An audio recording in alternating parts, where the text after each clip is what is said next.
ملک کے میدانی علاقے شدید دھند کی لپیٹ میں، موٹر وے M2 پر لاہور سے کلر کہار تک گاڑیوں کا داخلہ منع۔ موٹر ویز M3 M4 اور سیالکوٹ لاہور موٹر وے پر بھی مکمل پابندی۔ M5 پر شیر شاہ سے اچ شریف تک نو انٹری۔ گاڑیوں نے قومی شاہراہوں کا رخ کیا تو وہاں بھی ٹریفک جیم۔ لاہور کے داخلی اور خارجی راستوں پر لمبی قطاریں، دھند کے باعث کئی پروازیں منسوخ، ٹرینز کا شیڈول متاثر۔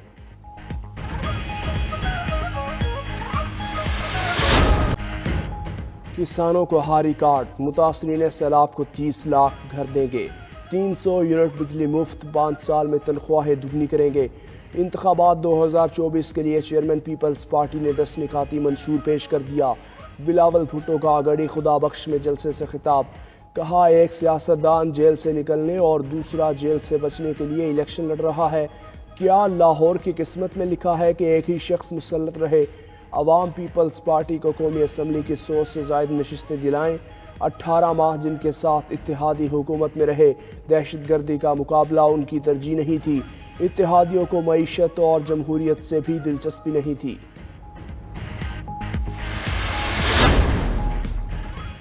پاکستان غریب ملک نہیں، صرف اسلام آباد غریب ہے۔ اسلام آباد میں بیٹھے لوگوں کو کچھ نظر نہیں آتا۔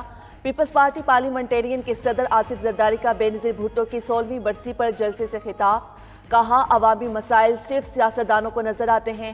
پیپلز پارٹی نے 1973 کے آئین کو بحال کیا۔ بھٹو ریفرنس کی سماعت پر کہہ سکتے ہیں اپنا قرض اتار دیا۔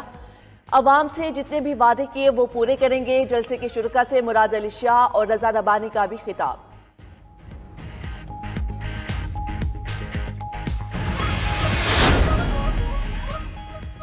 سابق جیالہ بنا متوالا، پیپلز پارٹی کے سابق رہنما فیصل صالح حیات ساتھیوں سمیت نون لیگ میں شامل۔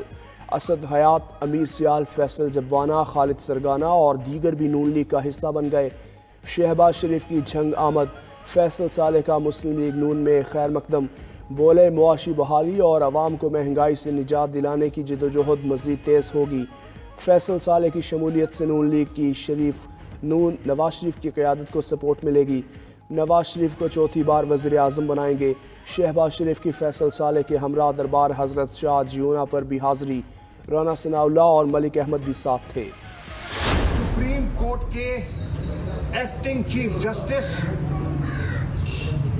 جسٹس منصور علی شاہ صاحب، جسٹس اطہر من اللہ صاحب نے سائفر کیس میں پورے دلائل سن کر میری ضمانت کا آرڈر کیا۔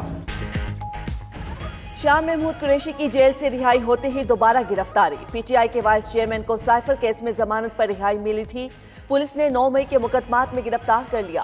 انسداد دہشت گردی عدالت میں پیش کیا جائے گا۔ شاہ محمود نے گرفتاری کو سپریم کورٹ کے احکامات کی خلاف ورزی اور سیاسی انتقام قرار دے دیا۔ شاہ محمود کی صاحبزادی مہربانوں کی 92 نیوز کے پروگرام میں گفتگو، کہا گرفتاری کی حرکت سے دنیا میں ملک کا مذاق اڑا۔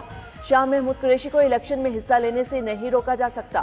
آئین کی بالادستی اور قانون کی حکمرانی کے لیے لڑ رہے ہیں۔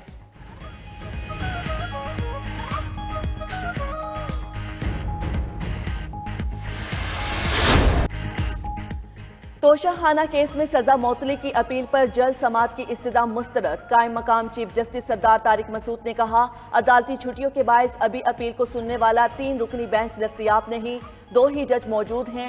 2 جج اپیل خارج ضرور کر سکتے ہیں، درخواست گزار کہے تو اپیل خارج کر دیتے ہیں۔ وکیل لطیف کھوسا نے جاوید ہاشمی کیس کا حوالہ دیا۔ جسٹس سردار طارق نے کہا کیس 3 رکنی بینچ ہی سنے گا۔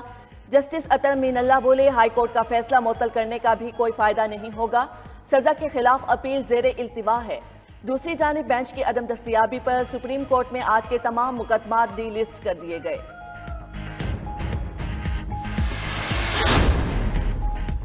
عام انتخابات کی سیکیورٹی کے لیے پولیس نفری کی کمی، سیکریٹری الیکشن کمیشن کی زیر صدارت انتخابات کی سیکیورٹی سے متعلق اجلاس، 4 صوبوں کی پولیس کے اعلیٰ حکام کی شرکت، امن و امان اور پولیس نفری کی قلت پر بریفنگ، حساس پولنگ سٹیشنز پر رینجرز اور فوجی اہلکاروں کی تعیناتی کی حکمت عملی پر زور۔ آئی جی پنجاب عثمان انور کی میڈیا سے غیر رسمی گفتگو، کہا انتخابات کے دوران پنجاب میں پولیس اہلکاروں کی قلت ہے، الیکشن کمیشن کو پولیس اہلکاروں کی کمی سے آگاہ کر دیا۔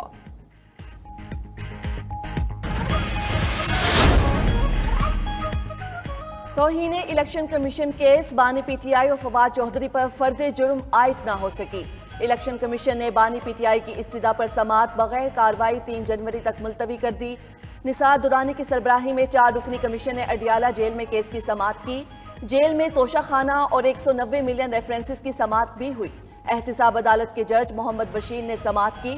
Cipher case official secret act خصوصی عدالت میں بانی پی ٹی آئی کی درخواست پر سماعت۔ بینک اکاؤنٹس فعال کرنے سے متعلق سابق چیئرمین پی ٹی آئی کی درخواست منظور۔ بینک عملے نے بانی پی ٹی آئی کی بائیو میٹرک تصدیق مکمل کر لی۔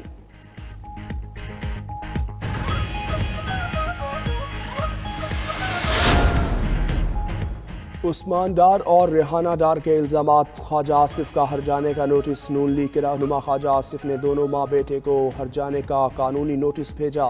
عثمان ڈار کو 1 ارب اور ریحانہ ڈار کو 1 روپیہ ہر جانے کا نوٹس بھیجا۔ نوٹس میں 14 روز میں ہر جانہ ادا کرنے کا مطالبہ۔ نوٹس میں عثمان ڈار اور والدہ کے الزامات اور پروپیگنڈا کا ذکر کیا گیا۔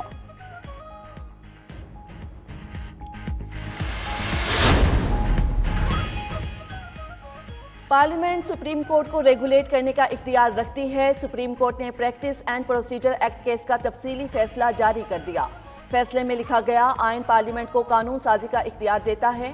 پریکٹس اینڈ پروسیجر ایکٹ آئین اور عدلیہ کی آزادی کے منافی نہیں۔ آئین سپریم کورٹ کو لامحدود اختیارات نہیں دیتا۔ آئین چیف جسٹس کو اکیلے ہی فیصلے کرنے کا کوئی اختیار نہیں دیتا۔ جسٹس یحییٰ آفریدی کا 24 صفحات پر مشتمل اضافی نوٹ بھی جاری۔ جسٹس آفریدی نے لکھا، پریکٹس اینڈ پروسیجر ایکٹ میں اپیل کا حق دینے کا سیکشن کالعدم قرار دیا جاتا ہے۔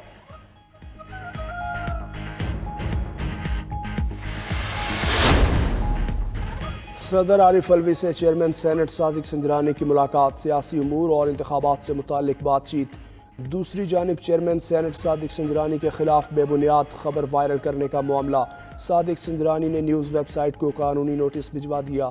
لیگل نوٹس میں کہا، مشہود اسلام اسلم 14 دن میں جواب دیں۔ چیئرمین سینٹ کی جانب سے 1 ارب ہر جانے کا دعویٰ کیا گیا۔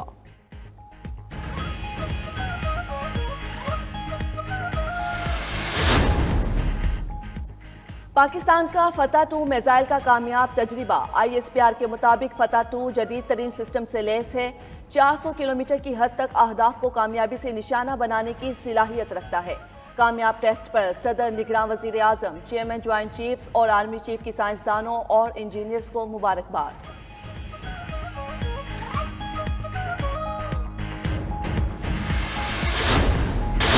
اور پاکستان کا دورہ آسٹریلیا، میلبرن ٹیسٹ میں شاہینوں کی پہلی اننگز میں بیٹنگ جاری۔